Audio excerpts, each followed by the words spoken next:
Hi, this is like the third time I've tried doing this, and I keep having me too, so we'll see what happens.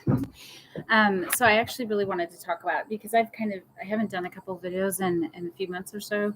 I've been working on a number of things that lead into what I want to talk about now. So I want to talk about finding the sacred in communal spaces. So when people ask the question, why do we go to church, or why do we do anything actually that we like? Why do we do anything in our church? And most of it is in community. So the question then becomes, how do we find, and I don't want to say peace. I think you have to find individual peace, but how do we find sacred together? How do we connect together? How do we find God together? So I don't know if that there's a difference for other people, but there's a difference for me because there's a developmental process that's involved there in either case. Some of the spaces where we gather, I mentioned church. So we've got sacrament meeting. We have rituals that we perform in those spaces. The temple is a space where we gather. Our classes that we go to after sacrament, where we meet to discuss gospel topics for the various ages and groups. And those are very formalized spaces where we gather. I think outside of that, we are very... our culture is a very gather together culture. So it's often that there's many other things going on that is a communal space. So I wanted to talk about the importance of this, at least for me. I'm not, my choice in how I live, my faith has to do deeply with the communal aspect of it.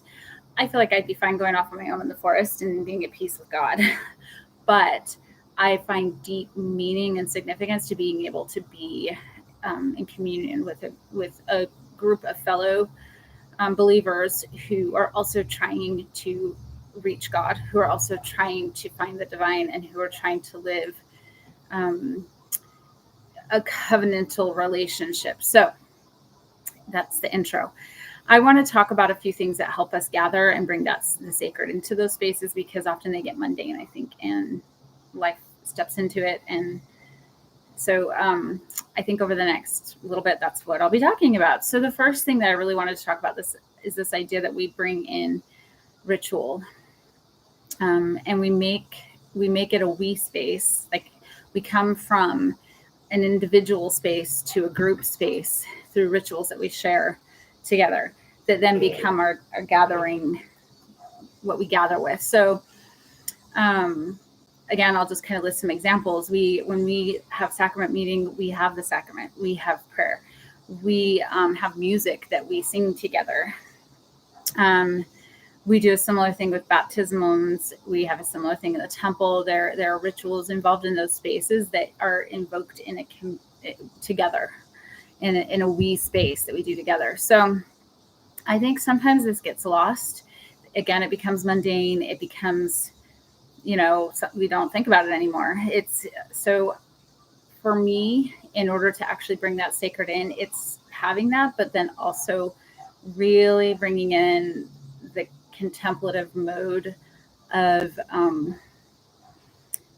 a more meditative pondering process to that. So while I am sitting in sacrament meeting and hearing the noise and the bustle and the children, I am thinking about the idea that I can connect to people around me, even when I'm not talking to them, even if we're not speaking to one another or interacting in a verbal way, that I can feel who they are if I contemplate that, right? Like, I can imagine myself and my spirit touching their spirit in a very real way that's not physical. I guess sometimes I like to imagine the idea of cords that are binding us. We talk about that binding process in the church. So cords that are binding me to others and cords that are binding me to God. So there's very much this horizontal and vertical process going on as we gather in spaces. And I like to visualize that. That helps me think, not here, but here, right? Or maybe both together. But it helps me kind of integrate that more into my being at the time. And then I also, when I'm singing a hymn, I do the same thing. Not only am I singing to God, but I am singing right? I'm singing with others. And I actually try and focus on listening to others around me to not necessarily be like, are they beautiful voices? Are they in tune? Are they not in tune? But what is their spirit speaking to me? What are we saying together in this music? Sacraments, similar. I really lately have, and I've talked about this before, brought in this idea that what am I receiving from the person that is giving? We are in a receiving giving relationship there. What am I giving? I think you could even think of it as sometimes we pass the sacrament to another person, right? So what am I giving as I pass the sacrament to the person next to me? Is it just a simple pass the sacrament, or is there some significance to it? I think there could be. And I think that can be a very internal, individual process. So those are some of the things I think of there. You could talk about the same thing in the temple. While there's not a lot of interaction, you can create in your own self that visualization, the thought process of the binding that is happening between my spirit and those around me. And particularly within the temple, as we're working with the concept of ancestors and others that are beyond the veil, that we can contemplate the idea that we are also bound to them. That, I mean, even in their sense, the capability of their spirit to touch ours, I think, is huge. And I've talked about that in other posts. So it becomes more alive for me if I actually kind of visualize that or think about that or allow the spirit to fill me in that way. So through those rituals that we have, it creates the we space. It becomes mundane if we don't utilize it in a contemplative way or in a way that's more meditative and pondering, and a more kind of internal work that goes on, versus just, and sometimes you have to let go of thought processes. So letting go of, what does this mean?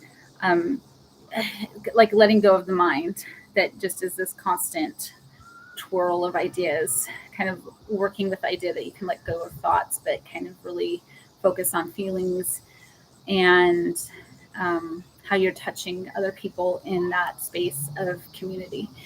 And really, rituals are a great way to do that. It provides silence. It provides sort of a form.